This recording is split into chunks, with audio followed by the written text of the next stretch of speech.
Hello students, today we are going to start the next from where we have left yesterday.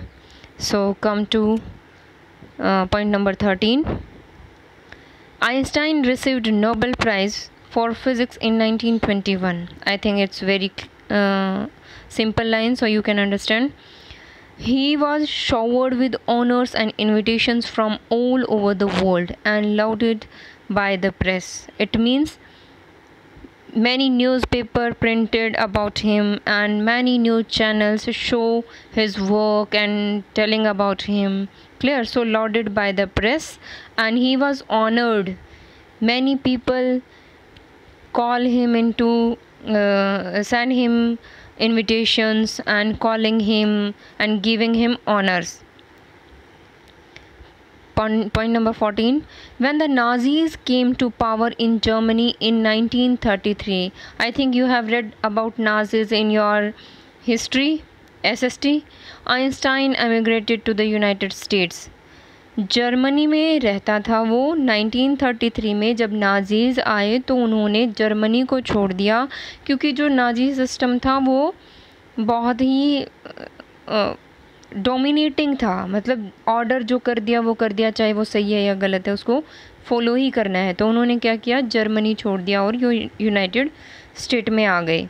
5 years later, the discovery of nuclear fission in Berlin had American physicists in an uproar. Uproar means एक तरह से जो riot होता है। 5 साल बाद discovery of nuclear fission की discovery हुई बर्लिन में, जिसने अमेरिकन फिजिक्स में, यहाँ पे ये रॉयर नहीं होगा, इसका मतलब ये बातचीत बहुत ज़ोर शोर पे चल रही थी न्यूक्लियर फिज़न के बारे में। Many of them had fled from fascism भी एक तरह की टर्म है जो एसएसटी में यूज़ होती है। फासिज़म और नाजिज़म जैसे पार्टीज़ होती हैं जो एक तरह के रूल्स फॉलो करती हैं, तो जो बहुत से थे उन्होंने वो फ्लेड है सेकंड फॉर्म फ्ली की। फ्ली मीन्स भाग जाना, यानी कि कुछ लोग नाजिज़म से भाग रहे थे, कुछ लोग फासिज़म से भाग रहे थे, जस्ट एज आइंस्टाइन हैड, जैसा कि आइंस्टाइन ने भी किया। Now they were afraid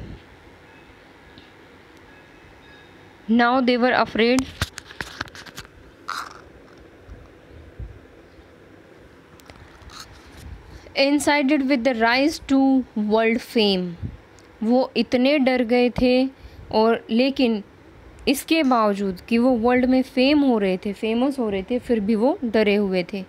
in 1915 Nazis could build and use an atomic bomb.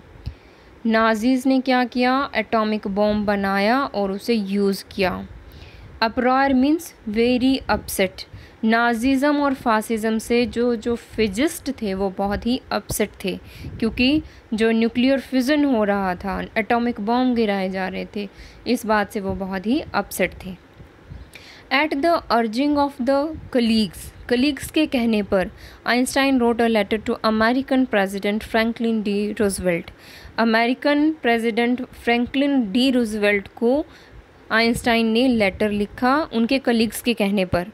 On 2 August 1939 in which he warned, 2 अगस्त को लेटर लिखा जिसमें उन्होंने वार्निंग दी थी, a single bomb of this type exploded in a port might very well destroy the whole port together with some of the surrounding territory.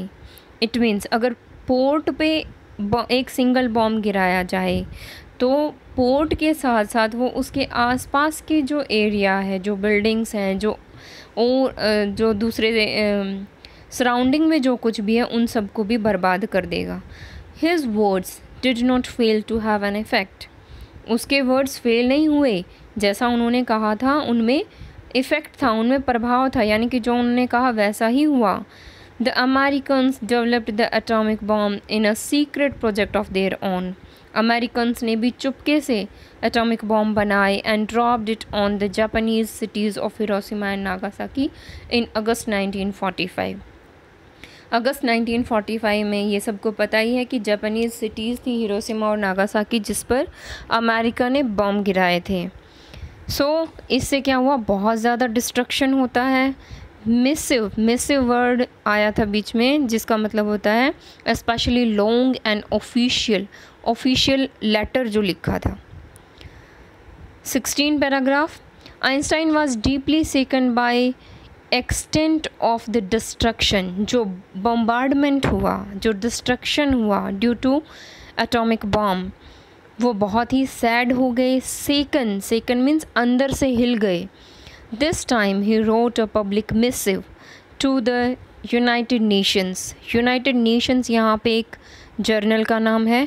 Journal में उन्होंने एक letter लिखा और इस लेटर में उन्होंने क्या लिखा, in it he proposed the formation of a world government. उन्होंने इस लेटर में लिखा कि एक पूरी दुनिया की एक गवर्नमेंट बनानी चाहिए। Unlike the letter to Roosevelt के लेटर की तरह नहीं, this one made no impact, इसका कोई असर नहीं हुआ। But over the next decade, अगले 10 सालों में Einstein got ever more involved in politics, agitating for an end to the arms build-up and using his popularity to campaign for peace and democracy। अगले 10 सालों में उस जो लेटर उन्होंने लिखा था उसका तो कोई ज़्यादा असर नहीं हुआ, लेकिन अगले 10 सालों में वो पॉलिटिक्स में बहुत ही एक्टिव हो गए और उन्होंने आर्म्स बिल्डअप करने पर अपनी आपत्ति और अपनी पॉपुलैरिटी को यूज़ किया। कंपेन होता है एक मुहिम चलाना, पीस और डेमोक्रेसी के लिए वर्ल्ड में उन्होंने मुहिम चलाई। When Einstein died in 1955 at the age of 76, he was celebrated as a visionary and world citizen as much as a scientific genius। 1955 में जब वो 76 ईयर्स के थे, उनको एज अ विजनरी होता है जो बहुत जैसे दूरदर्शी वर्ड होता है, दूर की सोचने वाला, एंड वर्ल्ड सिटीज़न बिकॉज उन्होंने वर्ल्ड की एक गवर्नमेंट बनाने की बात की, as much as a scientific genius, और साइंटिफिक जीनियस तो वो थे ही। विजनरी का यहाँ पे मीनिंग दे रखा है, a person who can think about the future in an original and intelligent way. A person who can think about future and whose thinking will be original। Thinking about the text, here are some headings of paragraphs in the text. Write the number of paragraphs for each title against the heading, and first one is done for you। Einstein's equation paragraph 9 में दे रखी है। इसी तरह से आप बाकी paragraphs भी कर सकते हैं, like Einstein's meets his future wife को किस पैराग्राफ में मिले थे। मेकिंग ऑफ वायलिनिस्ट कब बना था, जब उसकी हॉबीज़ के बारे में बताया जा रहा था, जब उसके बचपन के बारे में बताया जा रहा था। The making of a violinist, Mileva and Einstein's mother, उसकी मदर के बारे में जब उसने बताया था कि वो उसके लिए अच्छी नहीं है, सही नहीं है। A letter that launch the arms race, एक लेटर जिसने आर्म्स मीन्स हथियार की रेस को लॉन्च कर दिया, जिसमें आया था कि अमेरिका ने भी अपने बॉम्ब डेवलप किए। I think it's 15। A desk drawer full of ideas, when he was viewing other experiments, desk drawer is written in paragraph number 8। marriage and divorce, I think it is in 11th, and 11th में marriage भी हुई थी और फिर divorce भी हो गया था। who had these opinions about Einstein, किस ने आइंस्टाइन्स के बारे में ये क्या क्या कहा। he was boring, who had said this, his classmates,